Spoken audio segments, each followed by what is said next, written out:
what you consume in all ways, any form of consumption, is directly tied to how you create. I guess I kind of just want to share how I got to that point. Hi, my loves. I'm currently in a tree, actually. I'm just chilling in this tree. Ooh, okay. Hi, beautifuls. Hello. I wish there was more sun, but we're in a tree, so can I really complain? I'm in a tree. And it's a big, do you see how much room I have here? I'm literally just big chilling in this tree right now. This is the best tree. You could fit multiple people. I'm gonna come up here with my soul sister. So let's just get into it. So today I wanted to talk about conscious creation. The two are very interconnected, consumption and creation. So what I mean by consume is I mean everything, okay? I mean media, when you watch TV, when you watch YouTube, when you're scrolling on apps, what you eat, environments, because everything is energy. When you go out, what kind of places are you going to? What kind of people are you hanging around? Everything that you consume has an energy. So when you consume mindlessly, that impacts not only your frequency, but also the frequency of everything that you create. Because we are creators innately. We are creators by nature. So in our nature, it is natural for us to create. Whether you deem yourself to be a creative or not, an artist or not, we are all artists at our core. So even if you're not creating a painting or a song or clothing, you are still creating a lifestyle, relationships, a way of being. We're always creating. And we're always consuming. It is in human nature to consume and create. We wouldn't be human, we wouldn't be existing if we didn't consume anything. You must consume. But when you consume, it is so important to do so mindfully rather than mindlessly, because it impacts your entire life. The way you do anything is the way you do everything. So the way I consumed media on social media was the same way I was consuming food, was the same way I was consuming environments, was the same way I was consuming in relationships. It was all interconnected because it was all in a low vibration, in a low frequency, which I had to learn how to transcend. I feel like a lot of this came from a lack of knowing thyself, truly, a lack of knowing thyself, truly. Because in this time in my life, I did not know myself. I did not know who I was at my core. I did not know who I was beyond the veil, underneath this avatar, this flesh, because this is really just a body. Knowing thyself comes from knowing thyself within. And you must transcend inwards to your soul, to the depths of your soul, to understand who you are at your core, your multi-dimensional being. It's one thing for me to tell you guys, consume more mindfully, but I feel like a lot of people don't know how to do that, or, just find the answers within, or just return to yourself. Because if someone were to tell me this, and I think this is why I see my reflection in whoever this message is meant to reach, because if someone were to tell me who was in that stage, just return to yourself, I would be like, what the heck does that mean? I swear I'm right here. So let me try to break this down, okay? The number one thing that I first did was I began to return back to myself in terms of the time I spent with myself. That's the first thing, okay? So this was in the winter. This was in about December of last year, in 2024. I realized that I had reached, end of November, December, I realized that I had reached a point where I was not evolving on an internal level. And it's sure, I was evolving externally, but it didn't resonate. it's like I was starting to receive things that I had been literally manifesting, planning for, dreaming of, creating. And I started to receive these blessings in my life, but they did not resonate with me. And it's because my external reality was evolving, but I was not evolving. So it's almost like, it almost felt like the external wasn't evolving, even though it was. Do you know what I mean? So, hi. Aw, there's a girl coming up. My bad, the tree's in use. We got a video filming here. So, basically, where was I? This video is a little bit train of thought, but I love that because I'm just letting it flow. I had no plan for this. I just knew I wanted to talk about conscious consumption, conscious creation, because I made a video today on Instagram Reels and TikTok basically saying how, and I'll get into this in a sec, but the alkaline lifestyle has completely transformed me, completely changed me mentally, physically, spiritually, emotionally, from within to without. And it is directly correlating to my creation at this time. But I'm gonna get into that in a minute. We're not gonna get there yet because that's like step 4, and we are at step 1, which was solitude. Step 1 was solitude. Step 1 was I felt lost. I'm gonna put it so bluntly. I felt lost. I felt confused. I felt alone. I felt like there was a lack of support. I felt like people were not really seeing me, but the truth was I wasn't really seeing myself, because everything is a reflection of you. As within, so without. So if you're like, oh, nobody's seeing me, nobody understands me, nobody's meeting me where I'm at, nobody gets me, it is strictly because you are not meeting yourself in those ways, because others can only meet you as far and as deep as you have met yourself. So first things first, I moved into solitude. I really stopped hanging out with people. I stopped going out. I stopped going to the club. I stopped going out. I stopped talking to people. Because there was once a time where I could not be alone. I would rather be with people than to be alone. I would rather be at someone else's house with someone else's group of friends. Like sometimes I wasn't even with my friends. I was with other people's friends of friends. I would rather be living with someone else's life than living my own life, which is crazy to me now because I love my own life. I love my space. I love my time. I love my solitude. And it's crazy to think that I would rather live in the shadow of someone else's life than live in my own life and my own authenticity. But it's true, and I did. And that was the first thing I switched. I said, you're going to be alone and you're going to deal with it. So for the first little bit, I tried to deal with it alone, and I wasn't fully doing it until I became sober. I was not sober. I was gardening, like, all the time. And I was drinking very frequently. I was going out on Fridays, on Saturdays, on Sundays, on Mondays, on Wednesdays, on Thursdays. Like, honestly, any day of the week, if there was a party or some sort of occasion I had the opportunity to go, I would go. And I remember there were times where I would go out when I literally didn't even want to be doing that.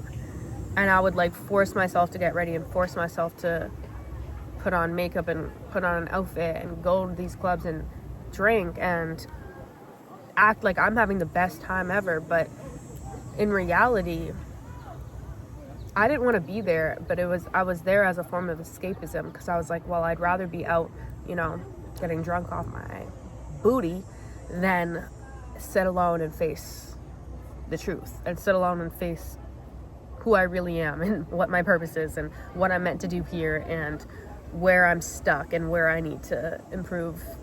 I didn't want to face any of that. So I was like, yeah, let me just go be out of my mind, because that's what happens when you drink. You are out of your mind. Out of your mind. You are not in your mind. You are not in your body. You are out. It is truly an escape. And I find the same thing with gardening. I was doing it, one, because I felt like I couldn't really be not sober. I felt that I was more social. I felt that I was more confident. I felt that I was more creative. I felt that I was more when I was high than when I was just existing, which was me putting my power and my worth in something that is external to me. And that to me was weakening. And that was me living in lack, in scarcity, and not fully in my authenticity and not fully in my power. Because now that I'm fully in my power, I've been sober for 6.5 months now. Almost 7 months. Almost 7 months. Okay. But it's not even that exciting. It is exciting, and I do like hold love for that. But at the same time, it's like, this has just become my life. This has just become reality for me. So when I speak about my past, as I'm explaining this to you, and I speak about this old reality, it truly does feel like this was another person's life that I'm just relaying, and it was. So yeah, I was putting my power in something that was outside of me, and in truth, my power is all within. So the second thing that I did after solitude was sobriety. And I became sober at the start of January of this year, and that's when I was like hit with a brick. Like literally, like the first 2 to 3 months, I would say, were very intense. Coming out of that takes a long time. Like, it does not take 21 days. Again, I can't speak for everybody, but truly in my experience, 21 days, that was like the trial run. That was like the warm up. And once I made it to 3 weeks, I was like, okay, we're in this now. And then I was locked in, and then I just kept going from there. I didn't start to feel like I was back in my body. I think that's the best way to explain it. I didn't start to feel like I was a real human back in my body again until like April. And that's when it kind of started. Those first 3 months were intense. It was so much shedding. It was so much purging. It was so much release. Just always, I felt like I was just continuously transcending through all the methods I could use. I was in the gym. I was journaling. I was crying. I was, talking to people who were able to help in my situation. And I wasn't really talking to many people, but like even just talking to like 1-2 people, and sometimes it was just my family, was helping me just kind of move through things. My family was very supportive during that time for the most part. And yeah, I just like was continuously like, I was literally in spiritual boot camp. That's what I want to call it, spiritual boot camp. But I truly do feel that coming back to yourself, sobriety is so necessary, babes. Because anytime you are using a substance, you are putting your ability in something that is external to you. Because you're saying that this thing is going to help me do blank better. Whatever it may be, even if it's just relax, this thing's going to help me relax better. But the truth is, you can cultivate all of these feelings within yourself. We are infinite beings, infinite multidimensional beings. So we have the ability to cultivate peace within ourselves, joy within ourselves, money within ourselves, creativity within ourselves, abundance, love, light, power, relaxation, all of it is within. We are the infinite source. So when I really realized, wait, I'm the creator, wait, I'm the infinite source, I truly never put my power in anything outside of me ever again. That puts me into my third point, celibacy. Wow, we're really just getting into everything in this video. This tree is just bringing out... Wait, let me take a moment to hug the tree. That's another thing. I be hugging the trees. Sometimes people ask me, and like especially like my parents too, because I don't know. I don't think I know that they've never done what I've done. Like they haven't been in spiritual boot camp the way I've been in spiritual boot camp. And my mom sometimes will be like, do you ever get lonely? Because I do spend a lot of time alone. And I'm like, no, like I be hugging the trees. I be singing to the birds. I'll kiss the plants, the leaves, like literally talk to the flowers, literally sing to the water. Like I feel so held by Gaia. She's my sister. That's my sister. Like, this is my sister for real. This is my sister. Oh, she gets me back. But yeah, so the third thing was celibacy. So yeah, so first I went into solitude, then I went into sobriety, and then I went into celibacy. The thing is with the celibacy is I started technically, and I'm getting real intimate in this video. This is a real intimate video. Wow, I know this is for very special people who are meant to hear this. So that's why I really actually do feel like this is a super safe space.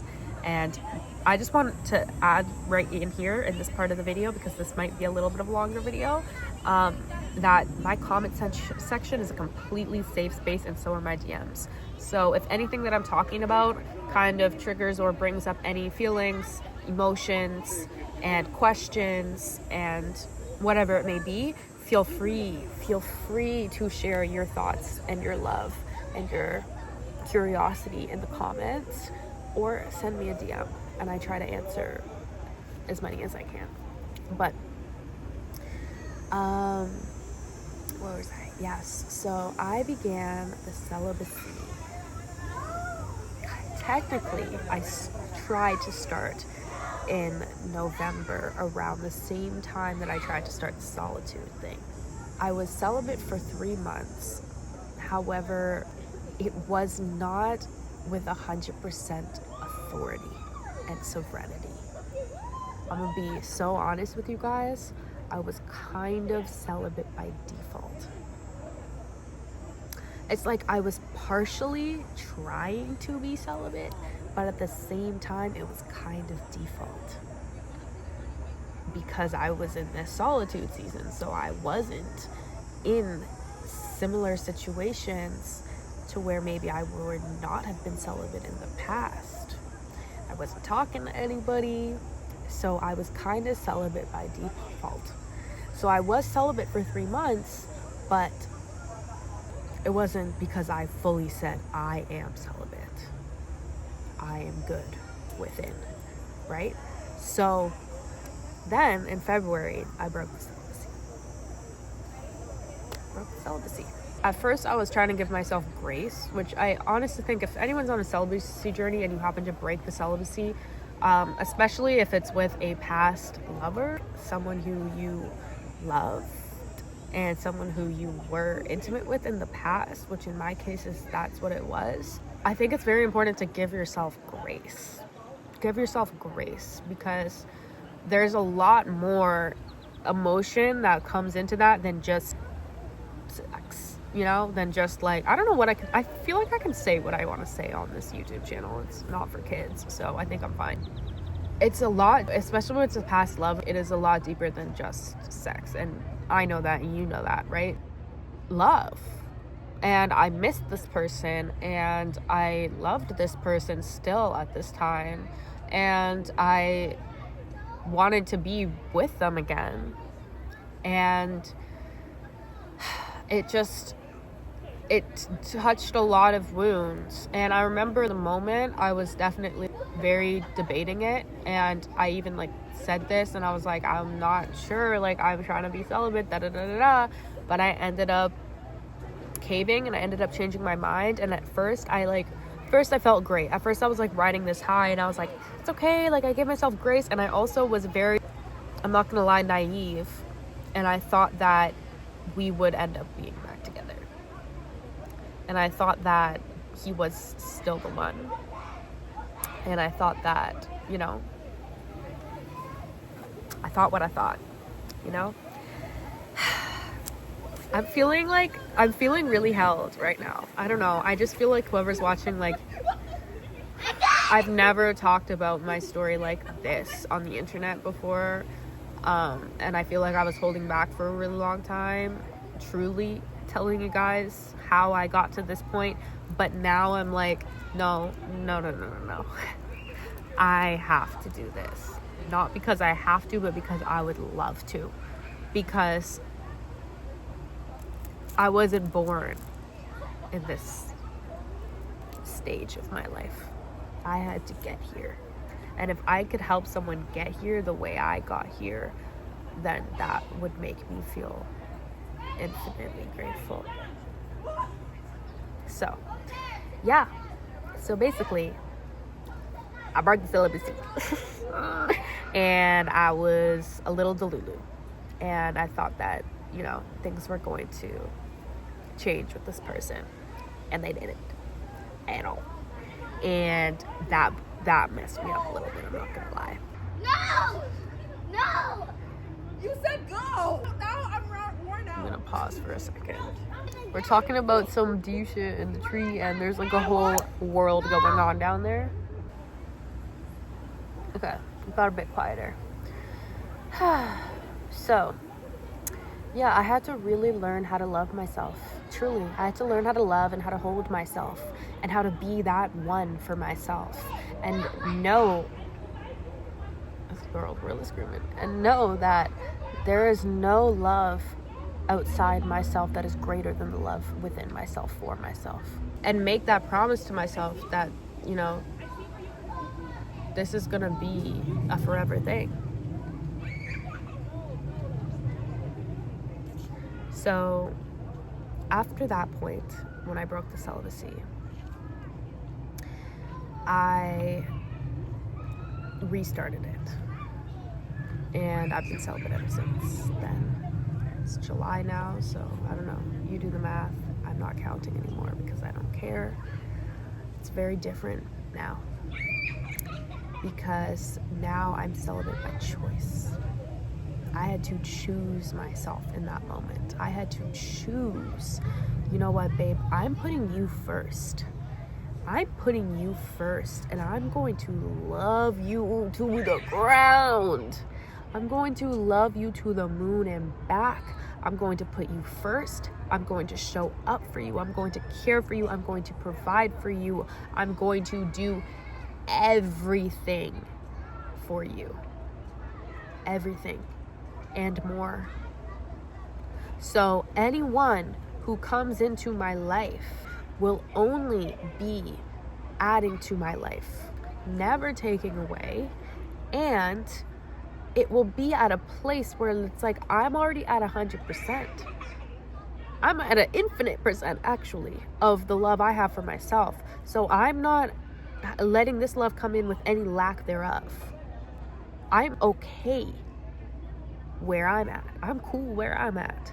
But I'm still open to love, and I still love love, and I would still love to be in love. Until then, I'm chilling. I'm gonna be honest. I've been so honest in this video. Self-gratification.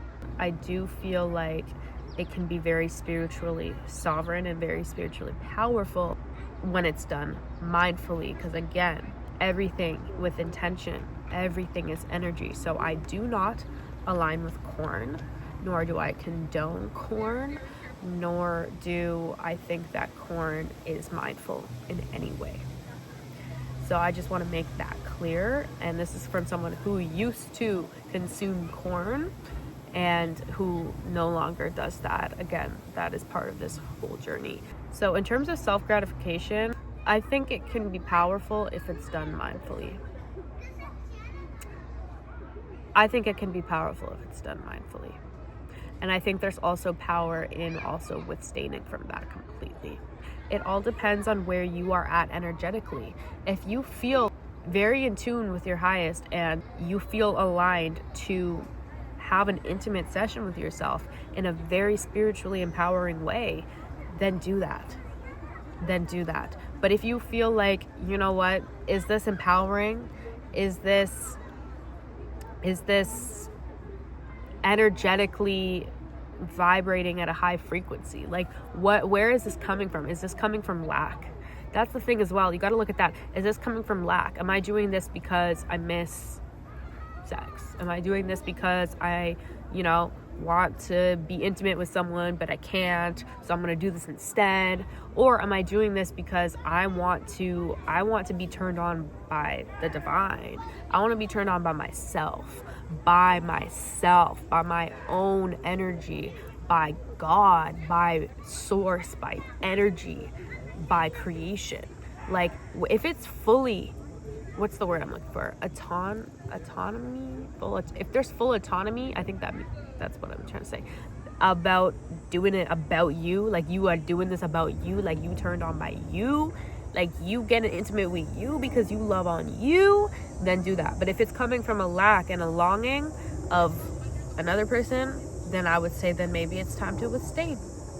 Maybe it's time to abstain and to cut that craving from the source and to come back to yourself and work through that and transmute through that and realize, no, actually this comes within. And I've done that before. There were times where I realized, wait a minute, am I just doing this because of blank?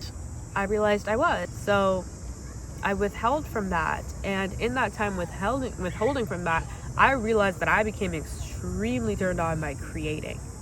I became extremely turned on by source, by spirit, by God, by the divine. I became extremely turned on by myself, and I was engaging in like very, very intimate life with myself. Like I was exuding the energy that was building up in me through my art, through my existence. So I highly recommend, if you find that you are doing that, if you're on a celibacy journey, or if you're not, but even if you have a partner, I feel like this could apply. If you feel like you guys are making love because of like more of an animalistic nature, or sometimes addiction, or like a instant gratification, pleasure craving, maybe withhold. You can do that in a relationship, and just kind of like come back to yourself and transmute that. And then once you get to a point where you become so turned on by yourselves without doing that, and this could be by your own self, by your relationship, without sex, then go back to that and let it be a spiritual practice. Let it be a powerful practice, an energetic. Sex is energy exchange. Everything is energy exchange. Everything is energy exchange, but sex is also energy exchange by love. So it's just like, be mindful about what you're consuming in terms of sex and who you're consuming. I definitely have gone into a place where I'm in love with myself. I'm turned on by myself. I'm empowered by myself. I feel protected by myself. I feel loved by myself. I feel cared for. Like, I know that I'm the source. Like, anything I could need is within me already. So that was definitely a big part of this journey back to myself, because I had a lot of wounds in terms of love, in terms of sexuality as well. I feel like I definitely have transmuted a lot of that, and I still continuously am. All of this is continuous, by the way. All of this is continuous, but along the way you do get to a point where you can reflect back on past versions of yourself and see how you've evolved. And it's beautiful to look back and see that, especially after really coming back to yourself. You feel it, and it's a really proud feeling. So I really do feel like when you start to release just lower vibrational activities, you really realize how everything is affecting you. Like, everything. Not sober, I was not paying attention to what I was consuming at all, which is where you can see I was consuming a lot of low vibrational sources of everything, like from sex to food, from everything to everything. When I hit that 3-month mark, I realized, okay, something needs to change, because I had been feeling that throughout the journey. I stopped eating fast food completely in December as well. So that was one of the OG switches. Like, I was just like, I'm done with that. I just realized what it was one day, and it hit me. And I just decided never again. Realized what this was in a bigger picture, and I'm not going to go into that, but I realized what fast food and junk food was in a bigger picture, and I said, yeah, I'm done, never again. And it's been never again since then, and I stood on that, and I will stand on that for the rest of my life. So that was the first thing. And then I started to realize, like, I didn't like the way sugar was affecting me. So I tried to do some sugar cleanses in the winter. Like in like February, I would do like, okay, 1 week no sugar, 2 weeks no sugar, and then after that I would go back to it, and it would like completely reverse what I just did. I kept like trying to like eliminate certain foods, eliminate dairy, eliminate this, eliminate that, and then I would go back to it. So like doing like a detox of that never worked for me, because I would go back to it and I would feel the same feelings that I didn't like all over again. So in April, I tried to do a fast. I tried to do a 72-hour fast. It ended up being a 45-hour fast. I went back to everything that I ate right after it. I did not execute that fast well, but again, it was my first time fasting, so can I really, like, you know, I gotta hold grace for myself. That was my first time fasting, okay. So I went back to everything immediately, and I was eating everything at that time. So I went back, I broke the fast, and I was having cheese, I was having meat, I was having sugar, I was having everything, bro. Like a lot. And I was actually eating a lot because I was like, I felt deprived after the fast, so I went and was trying to overcompensate and overindulge. Anyways, that's not how you should come out of a fast, FYI. It is very important to lean out of it. Nothing was happy after that with me. My stomach, my skin, everything. So in April, I started to realize, okay, I really need to shift my food. And I started to really research alkaline lifestyle, because it is so much more than just diet. It's so much more than just food. It truly is a lifestyle and a way of living. And the food we eat is a way of living. Everything is energy. Food is frequency, right? Yeah, I started to research being vegan and being alkaline, watch videos and read about it. Realized, yeah, this is for me. This is what I'm meant to do. Like, just the first time I even heard it, it just kind of clicked, this remembrance in me, and I just realized, yeah, this is what I'm meant to be doing. This is what I'm meant to be doing. And I didn't know what it was yet, and I didn't know how yet, but the more I kept unfolding, the more I just kept realizing, like, this is how I'm gonna do it. At first, it kind of felt like, whoa, this is gonna be a huge shift. Like, I was like, what do you mean? I'm not gonna have any meat, I'm not gonna have any dairy, I'm not gonna have any sugar, I'm not gonna have any processed foods, I'm not gonna have bread, I'm not gonna have, like, whoa. Like, I was like, what am I going to be eating? Fruits and vegetables? Yes, fruits and vegetables. But there's a lot of nutrients in fruits and vegetables and everything that is grown naturally from the earth, that was given to us by God, by the divine, that was originally on the menu for us before we added other things. I didn't know how, but I knew I was going to do it. So I started to experiment with it in April, and I tried it, and I was like partially in it, partially not. I was kind of 1 foot in, 1 foot out, kind of like I was with the celibacy thing. And the way I see it is, when I decide I need to do something, I need to be all in. Like, when I decided I was going to be sober, I was like, I'm sober, all in. When I decided I was going to be celibate, I was like, I'm celibate, all in. When I decided I was going to be alkaline vegan, I had to go all in. So in May, fast forward to May, I decided to do a 72-hour fast. I didn't decide it was going to be a 72-hour fast. It just kind of happened. I did it very intuitively. I just was like, I need to fast. That was it. I didn't put a time on it, because last time I put a time on it and it put a lot of pressure on me. So this time I was like, we're just gonna fast. So I just started. 24 hours passed, I felt good. 48 hours passed, I felt good. 72 hours hit, and I still felt good, and I felt like I could have kept going, but because this was like my first 72-hour fast, I decided to cap it there and not do like a longer one, like a week or anything like that, because again, like, baby steps, right? But now I definitely do feel that I have the power to fast for longer than that. So I came out of that fast, and I immediately knew, okay, this is the time, because I shedded during that fast, and not just like the parasites that were within my body, but I shedded. All I wanted to have was fruits and vegetables. So that's how I introduced myself back to eating. I was just really having fruits and vegetables. And after a little bit of time, I'm not going to lie, the first month or so was a bit bumpy. The first month or so from that point on, after that fast, I became vegan, and I've been vegan ever since then.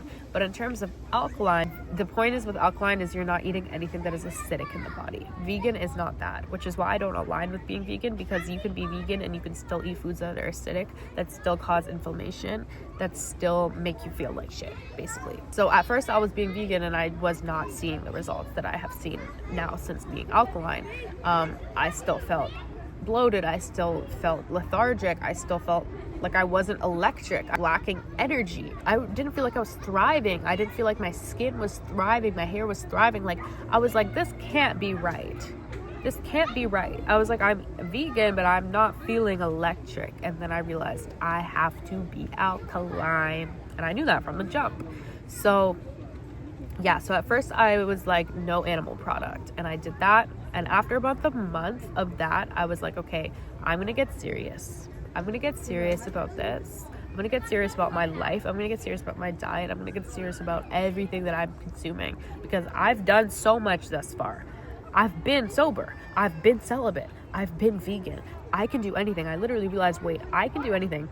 Wait, I'm goated. I can do anything. So I can do alkaline. So I stopped having bread. I stopped having sugar.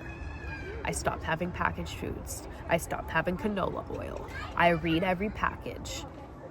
Over a month now of alkaline, there have been times where I've not fully checked the label, and then I realized there's something in there. And I've noticed, especially in terms of canola oil. I could do a whole thing on canola oil.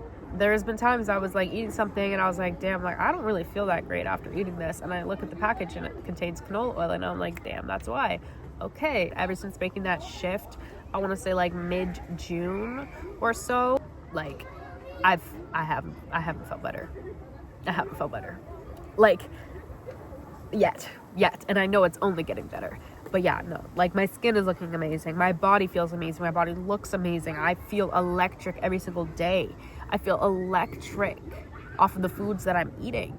I'm having like mostly fruits and vegetables, legumes. But yeah, I can make a whole in-depth video on what I'm eating and all of that. But yeah, so that has changed everything as well. Another thing I want to mention is that this entire time since being sober as well, I don't drink coffee, I don't drink soda, I don't drink energy drinks whatsoever. All I drink is water and tea and coconut water. And I don't drink black tea either. I drink green tea and herbal teas. That is it. And almond milk in things. I don't drink almond milk straight up, but or like oat milk or coconut milk, you know what I mean, plant-based milks. That's it. That's all I drink. That's it. But yeah, so that was a shift in terms of consumption, and it was a shift in terms of consumption.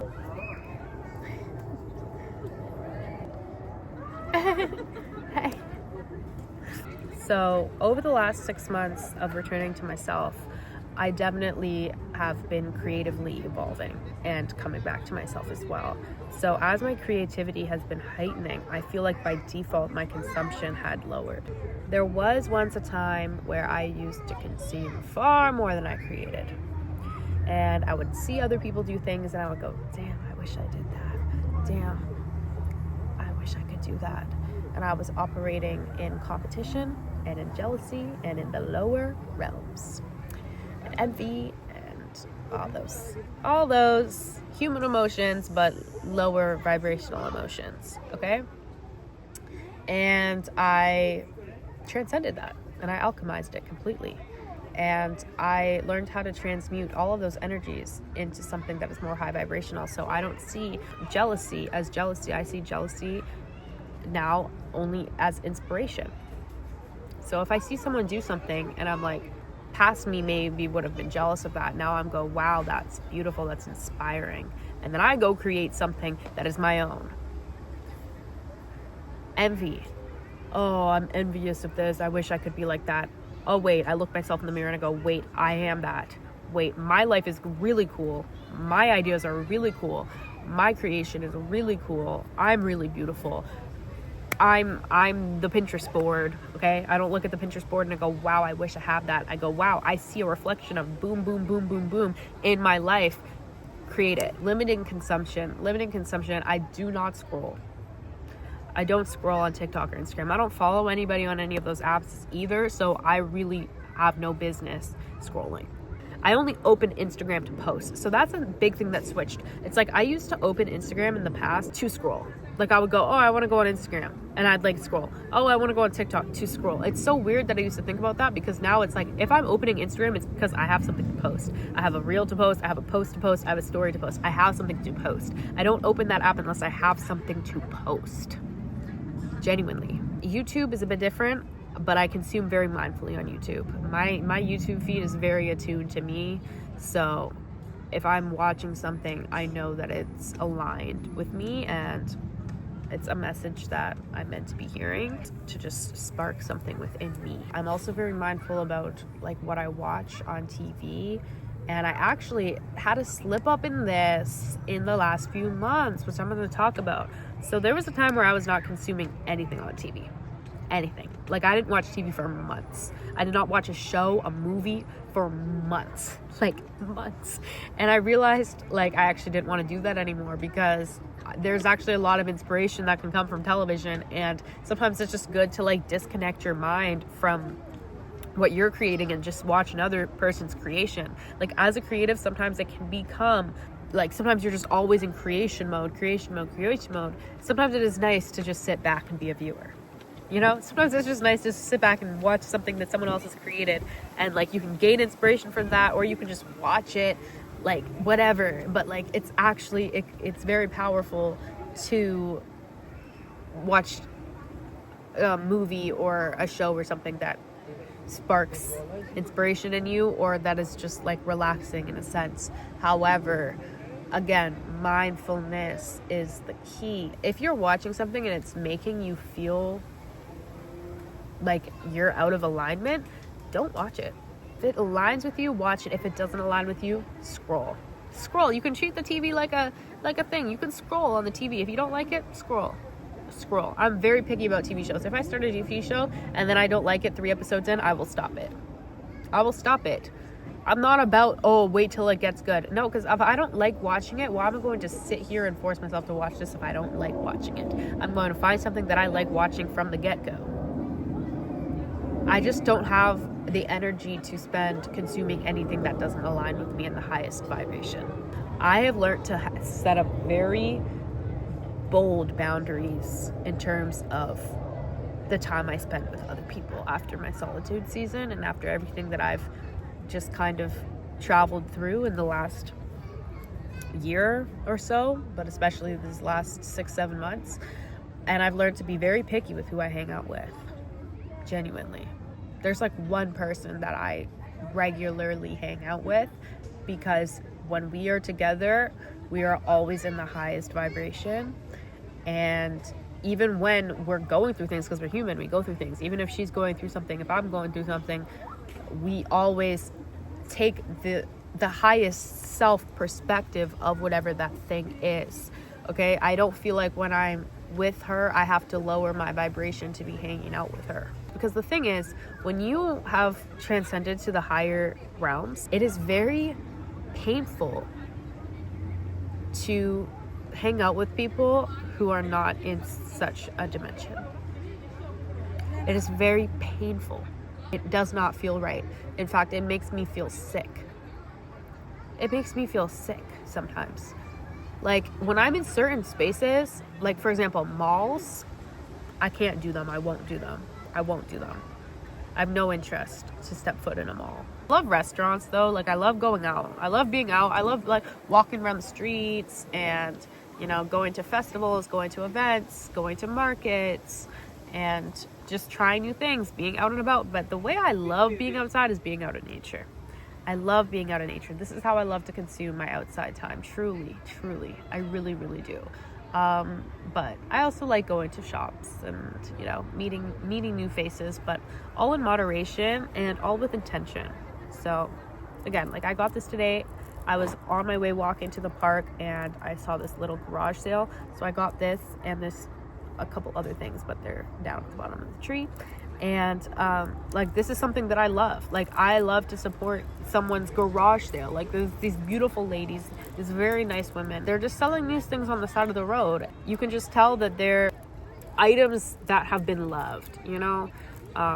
Like, these are all the things that I bought were like from the Middle East, because they're Middle Eastern. And it's just like, yes, like, yeah, I want to support that. So if everything is energy, right, everything is energy, so is currency, so is what you're spending your money on. So I love to spend my money on things that I feel like there is an energetic return going on. It's powerful. This is somebody's necklace from the Middle East, like, that now is in Canada, that was now at this garage sale. And it's just like, there's an energy here, there's a story behind it. I met the woman, I had a conversation with her, you know, like, there was just an energy exchange there, and it was beautiful. I love giving my money to things like that. Again, same with this necklace too. It was originally actually a pair of earrings, but this one broke. I could fix it, but I decided I want to actually make this a necklace because I think it's cute. Again, a little vintage shop, one of one shop, beautiful, nice man, and we have this great conversation. He tells me about the history of the shop. He tells me about how long he's been here, where he gets everything imported from. I think he said a lot of it's from India. Beautiful shop, beautiful vibes, beautiful everything. He's telling me about him. He's whole story, whole everything. He gives me these for free, actually. I bought a necklace. He gave me these for free. He said, they're beautiful. You have them. That's energy. That is energy. That is energy exchange. I love that. I love that.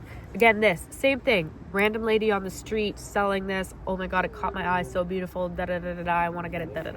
Like, everything I have is energy. This is familial. So when people ask me where my jewelry from, I'm like, everything is from random little things. I've just been collecting it. I'm very, very intentional about the things that I buy now. And I feel like that shift became even more conscious when I switched my food, for sure. When I stopped buying food that doesn't align with me, I was like, I'm not gonna buy anything that doesn't align with me, you know what I mean? So I'm just very, very conscious about what I spend. I want what I buy to be at a frequency that matches me, you know what I mean? So yeah, that's really all. I think I touched upon everything. Solitude, sobriety, celibacy, alkaline, media, and money. Those are the ways that I consciously consume. And it has created an abundance of conscious creation in my life. And yeah, that's how I am where I am now. And I'm just continuously evolving and becoming even more conscious. There's ways in my life where I would love to become even more conscious. I would love to live a more holistic life. I would love to be very, very intentional about every product, every single thing that I put on my body, every fabric, everything.